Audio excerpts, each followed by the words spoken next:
Okay, let us continue with the subtopic of stereochemistry, which is conformation and reactivity.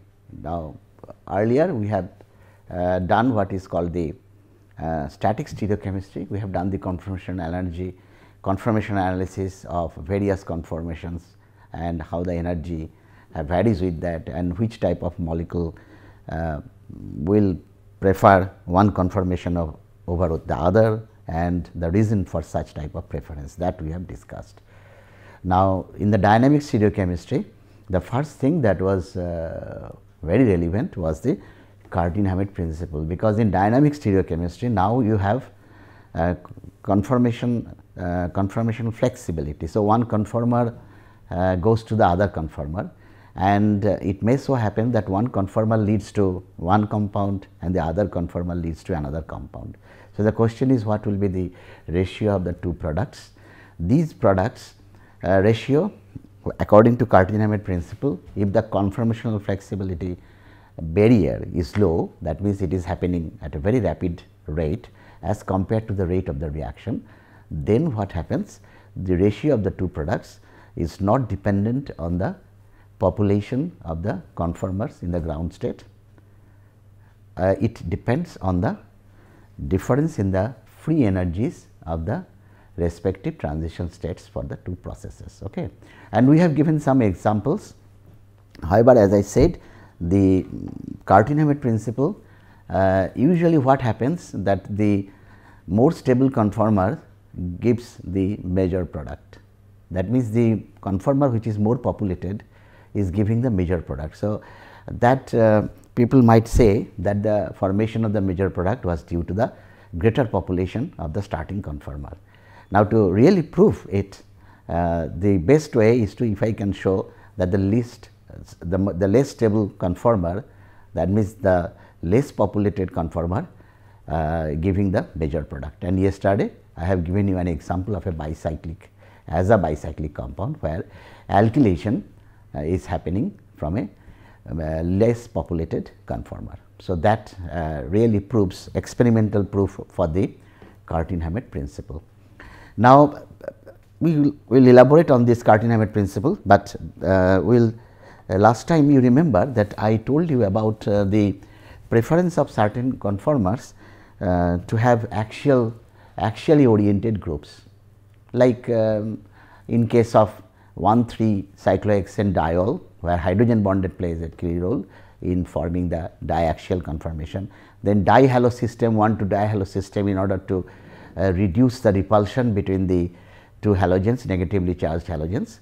The molecule also takes a conformer where the halogen groups are axial. Okay. And we have also seen that there is an effect called the alkyl ketone effect.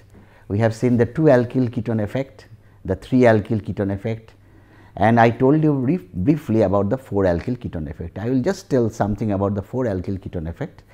The alkyl ketone effect arises because of the presence of the ketone in the cyclohexane system. The presence of the ketone, what it does, it immediately affects the hydrogens in the equatorial positions. This bond is now almost eclipsed to this carbonyl. In addition to that, you have now, if you have a group here, there is only one hydrogen at the axial position in 1,3 relationship, where the 1,3 diaxial interaction takes place. So, by putting this carbonyl, first of all you are incorporating this eclipsing interactions, and you are reducing 1,3 diaxial interaction. So, what happens here, that there is a substantial amount of the, if it group is R, then there is a substantial amount of this going into the axial orientation, and this effect is called 2 alkyl ketone effect, because it is in the 2 position with respect to the carbonyl. If there is a R here, then also because of the reduction of 1,3 diaxial hydrogen, this conformer will also be present in substantial amount, in greater amount as compared to a cyclohexane system. So, this is what is called the 3 alkyl ketone effect, and there is also this was done by Eliel. He showed that there is also 4-alkyl ketone effect that is also present, although this is quite remote from this, but it is due to the fact that because of the flatness of these two, the carbonyl and the 2 carbons, the flatness of this ring. So, these hydrogens are little bit bent towards this direction. So, if that happens, then what happens if you have a methyl here and a methyl here. So, this methyl suffers less 1,3 diaxial, less 1,3 diaxial interaction as compared to a cyclohexane system. Okay. So, how do you know that it suffers from less interaction? The experiment to do is that you take dimethyl cyclohexanol,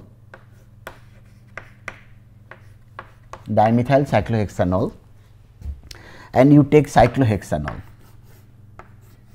So, this is 4,4-dimethyl cyclohexanol and this is cyclohexanol. Now, if you oxidize it, you will see the rate of oxidation, suppose this is R1 and the rate of oxidation this is R2, you will see that R1 is greater than R2. This is because that in this oxidation you are releasing the 1,3 diaxial interaction suffered by this axial methyl. If it is in the alcohol form, then there is these are in the normal 1,3 diaxial mode, but as soon as oxidation takes place, so there is a release of this steric strain, that 1,3 diaxial interaction. So, this undergoes oxidation faster, the oxidized product is this, but this undergoes oxidation slower. Okay. So, this is what that means. This is giving some stability to the system, okay, and the stability arises due to these 2 hydrogens being bent away from the methyl group. Okay. So, thus reducing the 1,3 diaxial interaction. This is what is called the 4-alkyl ketone effect, because now you have 1, 2, 3, 4. So, this is 4-alkyl ketone effect. So, I thought just to complete the whole thing, because I said about 2-alkyl ketone effect, 3-alkyl ketone effect quite elaborately. So, I should say about something about 4-alkyl ketone effect and why does it originate, that is the important thing, because of the bending of this CH axial hydrogens. Okay. Similarly, yesterday also I again told another kind of system where there is significant amount of axial substituent, and that happens in very similar system like the cyclohexanone, only thing that you have a double bond here, exocyclic double bond with substituents R1, R2 and R1. So, here what happens now, if there is a group here, so that is now undergoing steric compression with this R1. So, as a result this undergoes flipping and you get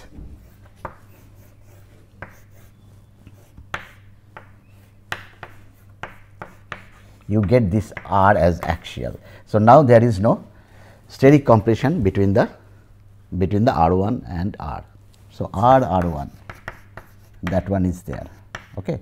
So, that is now gone, that is not present. So, there is significant amount of this axial conformer, and this is what is called A13 strain.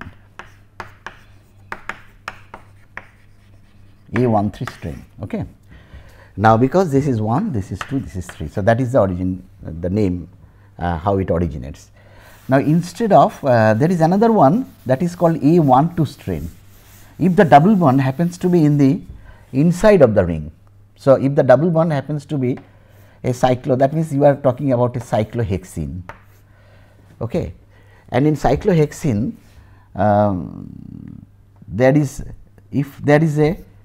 there will be an interaction between these 2 groups, and this interaction of R2 with R1 will depend upon whether R2 is axial or in the equatorial conformation.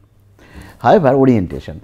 Now, the question is, we have not done the how this cyclohexane looks like. We have done the cyclohexane, but just to let you know that cyclohexene exists as a conformer which looks like this. sorry.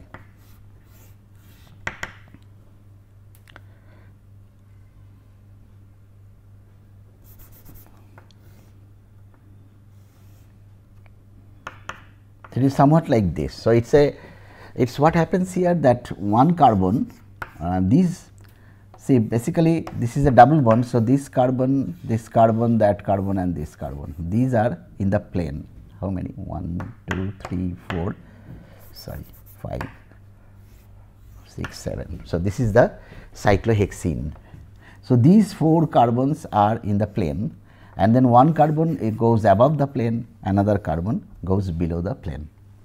Okay. Now, if you have a substituent here and a substituent there, this is called the equatorial, pseudo equatorial you can call. This is not perfectly equatorial like the cyclohexane, and this is the axial position. Okay.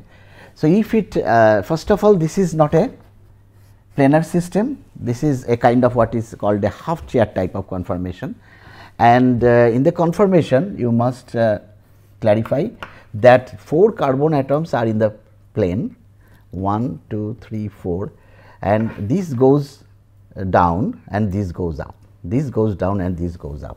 So, this is in the plane of this because of the double bond sp2 nature. Okay, that has to be. Now, this R2 is in the equatorial orientation. If it is in the equatorial orientation, it suffers from now steric compression with R1, because there is a lot of kind of they are very close to each other. So, that flips and it takes a conformation where, let us see how to draw it. So, it takes a conformation where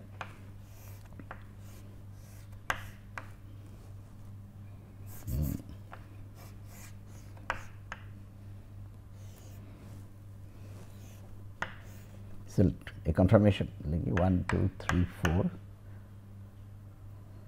5, 6, 7, no, see this is 7.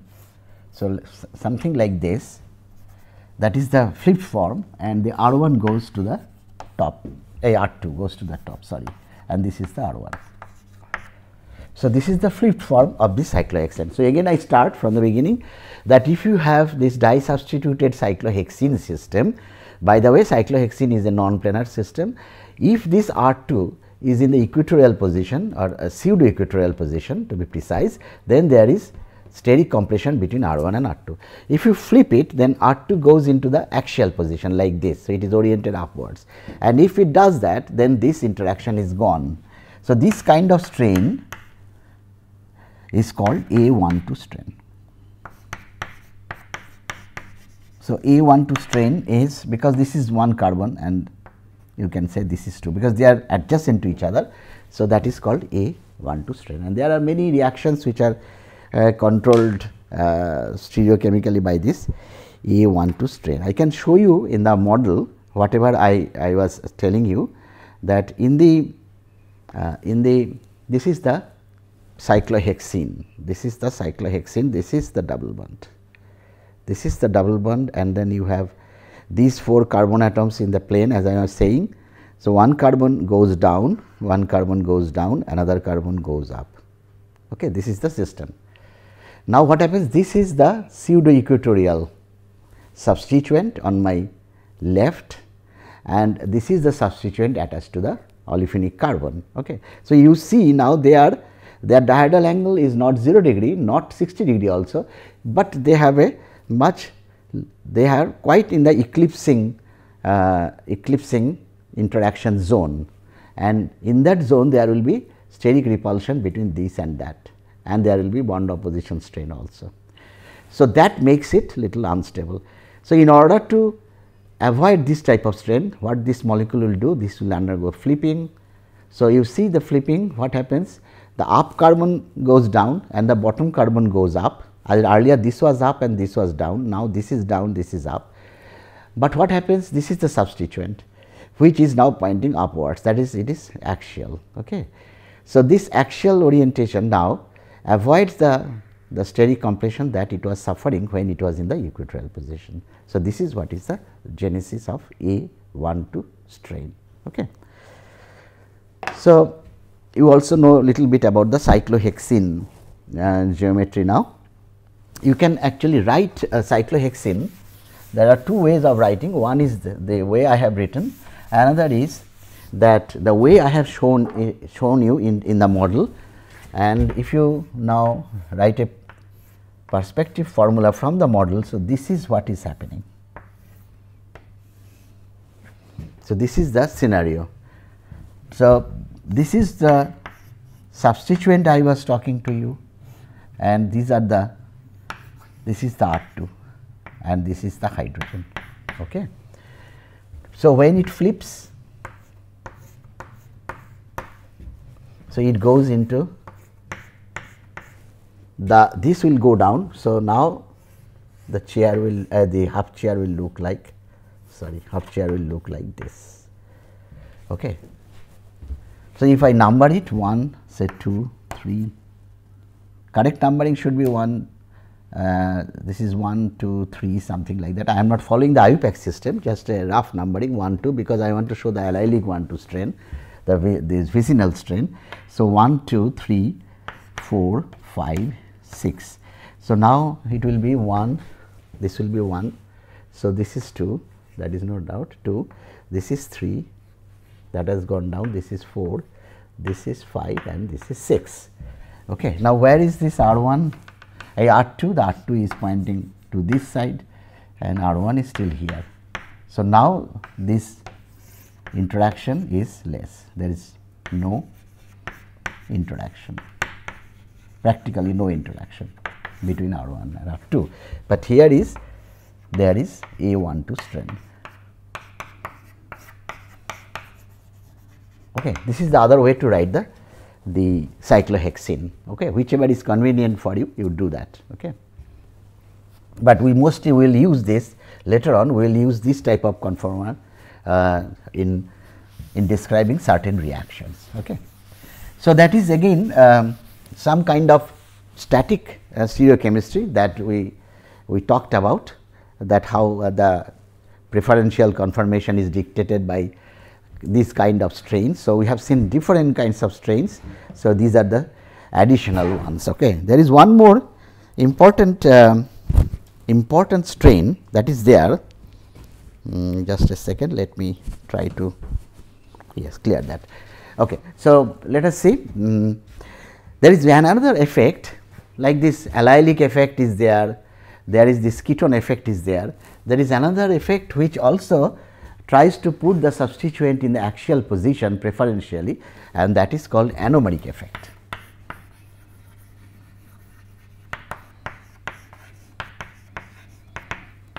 Animerica Effect. Now, Animerica Effect actually the name comes from the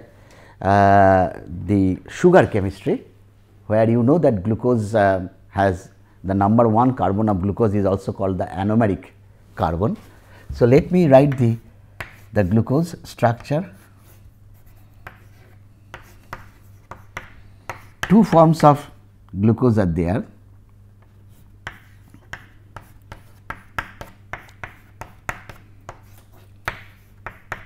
This is the alpha D glucose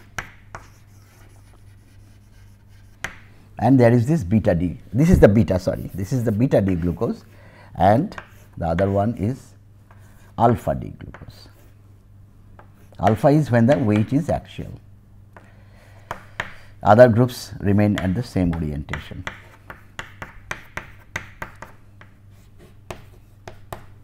So, this is the alpha D glucose. Now, in water solution, you know that this is the predominant one, it exists as a 2:1 mixture of the alpha and beta D glucose. 2:1 mixture of beta, beta is 2 and alpha is 1. So, if you take pure alpha, then this undergoes mutual rotation and ultimately it creates a mixture where this is 2 and that is 1. Or if you take beta, put it in a solution amphoteric character with amphoteric character, both acid and base character, then it undergoes mutual rotation and ultimately the equilibrium value is reached where this is present in a 2:1 ratio. Okay. So, that is understandable, this weight is equatorial and this weight is axial. So, we know that the groups tend to assume the equatorial position preferentially. So, that is okay, but the moment this was made into OME, say the methyl glucoside,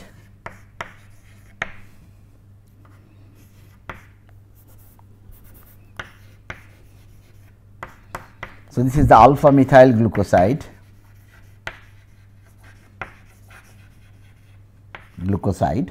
and this is the beta methyl glucoside. Now, between these,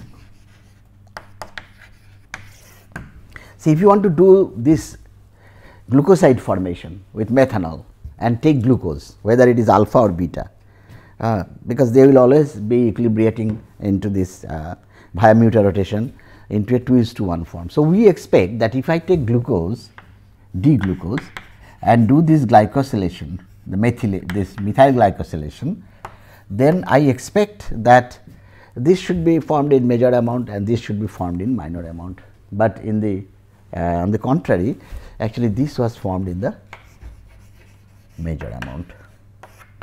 This was found to be major.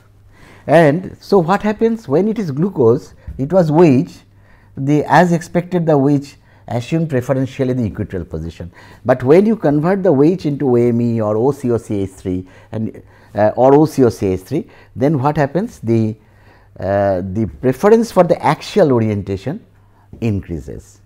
Preference for the axial orientation increases, and that is what is called, because this is happening at the anomeric carbon, and this is what is called the Animerica effect. The Animerica effect is the effect in which the axial orientation is preferred over the equatorial orientation. Okay. Now, this happens, then this happens only when you have oxygen here. If you remove the oxygen, then this was more stable than this one, but if you have the oxygen here, then this thing happens. Now, what about the other groups? Later on people found that this is a very general effect. It is, you do not need these groups. So, if you have an oxygen and then the next carbon is a stereogenic carbon and you put OME at the axial and OME at the equatorial, which one is more stable? It was found that the axial was more stable than the equatorial. And why is that? The explanation, there are many explanations. One explanation is the what is called the dipole, because in this case the dipole, the polarity is in this direction and the CO-OME also in this direction. So, there will be repulsion between these dipoles. So, which is minimized in case of the axial methoxy. But there is another which is a little better approach to explain this preference for the axial orientation, and that is what is said is that, see, oxygen has two lone pairs, one is pointing towards the axial position and the other is pointing towards the equatorial. Now, if you have the OME attached in the axial position, so you have a carbon oxygen bond. Now, oxygen orbital and carbon orbital are combining with each other. So, they can form an antibonding orbital which has a bigger lobe at the back side, and that is empty.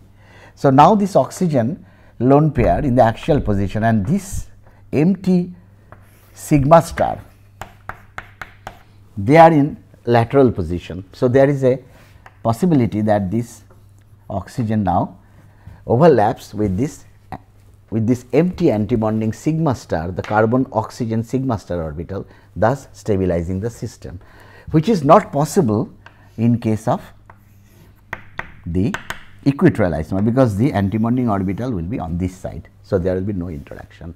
So, now you have this interaction which is stabilizing the axial isomer. So, I think that is a better way of explaining the Animerica effect. So, this is another new chemistry that you have learned, this Animerica effect, that is whenever you have a system in which a heteroatom like oxygen is present in a ring, then the next adjacent carbon tries to adopt a orientation in which the electronegative group, now this is an electronegative group, that has to be important. It does not happen with alkyl group, it happens with only with electronegative group, and the electronegative group tends to occupy preferentially the axial position, and that is the Animerica effect, and this is quite important in explaining the product formation or the dynamic stereochemistry in sugar molecules. Okay. Thank you.